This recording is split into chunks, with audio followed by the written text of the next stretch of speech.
कामचोर बहू। कांता बहन की दो बहुएं थीं, बड़ी कल्पना और छोटी प्रिया। कल्पना का जैसा नाम वैसा ही काम। सारा दिन कल्पनाओं में रहती, ना कोई काम करती न कोई धाम। अरे कल्पना बहू, जरा अच्छी सी चटनी पीस दे, आज कुछ मजेदार खाने का मन है। पेट में जलन हो जाएगी माँ जी बुढ़ापे में, और वैसे भी मेरा काम करने का वक्त शाम का है, अब प्रिया को ही बोल दो। इतना कहकर कल्पना वहां से चली जाती है। कांता कल्पना के ऐसे रवैये से काफी परेशान रहती हैं।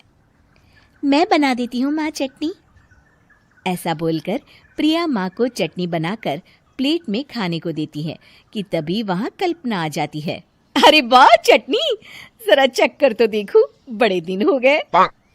अरे नहीं बहू, तू तो रहने ही दे चटनी खाना, पेट में जलन हो जाएगी।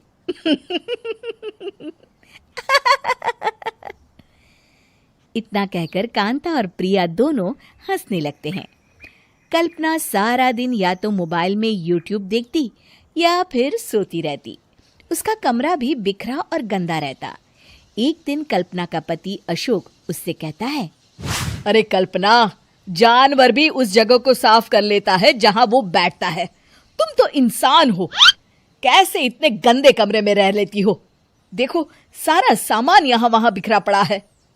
ज्यादा अपनी माँ का बोल ना बोलो। हाँ, कमरा तुम्हारा भी तो है, गंदा लग रहा है तो साफ कर लो। पता नहीं तुम्हारे साथ मैं कैसे जिंदगी बिताऊंगा। इतना कहकर अशोक वहां से चला जाता है। कल्पना बस खाना खाने कमरे से बाहर आती और फिर से कमरे में चली जाती। इससे कांता बहन काफी परेशान रहती। एक दिन प्रिया कांता से कहती है, माँ, मैं सारा दिन काम करके थक जाती हूँ, आप कल्पना दीदी से कहिए ना कि सुबह और शाम का काम बांट ले। मैं तो अब सिर्फ एक वक्त का ही काम करूँगी। हाँ। अरे तू वो भी ना करना, एक बहू तो कामचोर थी ही, दूसरी भी आ गई काम ना करने के बहाने लेकर। तभी वहां प्रिया का पति रमेश आ जाता है। माँ, मैं देख रहा हूँ भाभी कोई काम नहीं करती, प्रिया सारा दिन घर और रसोई का काम करती है, अब कुछ करो ना माँ।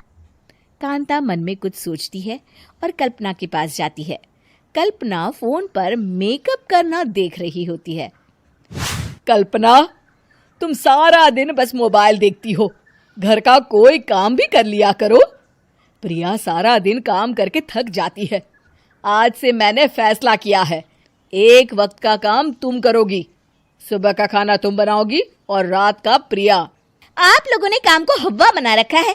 अरे पता नहीं थोड़ा सा ज्यादा काम करने में आप लोग घबरा क्यों जाते हैं। और हाँ, बहुत ज्यादा प्रिया की तारीफ मत करिए मेरे सामने, बड़ी बहू तो मैं ही रहूंगी। मैं कुछ नहीं जानती, कल सुबह मुझे वक्त से खाना चाहिए, रसोई में आ जाना, वरना कल से तुझे खाना नहीं मिलेगा।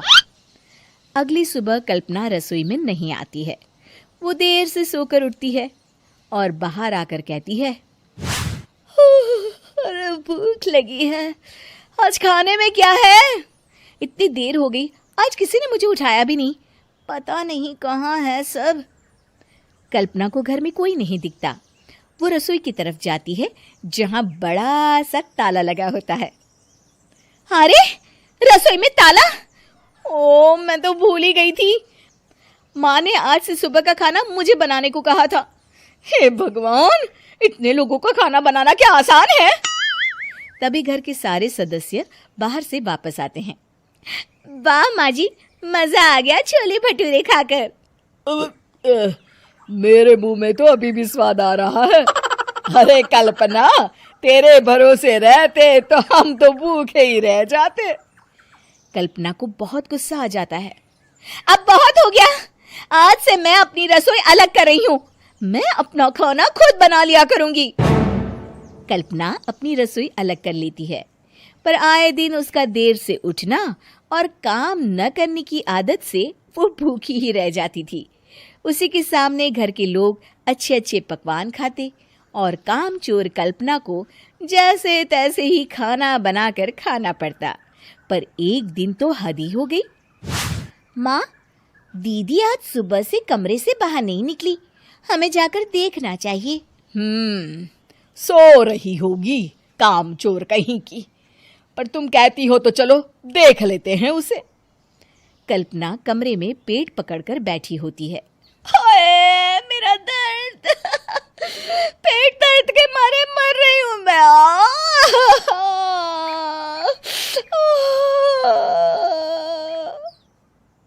अरे दीदी, क्या हुआ? पेट में दर्द क्यों हो रहा है? डॉक्टर को दिखाया आपने? माँ, कल्पना खड़ी होती है और माँ जी के पास आती है। मुझे माफ कर दीजिए, अब से मैं सारे काम में मदद करूंगी, कभी आलस और काम चोरी नहीं करूंगी।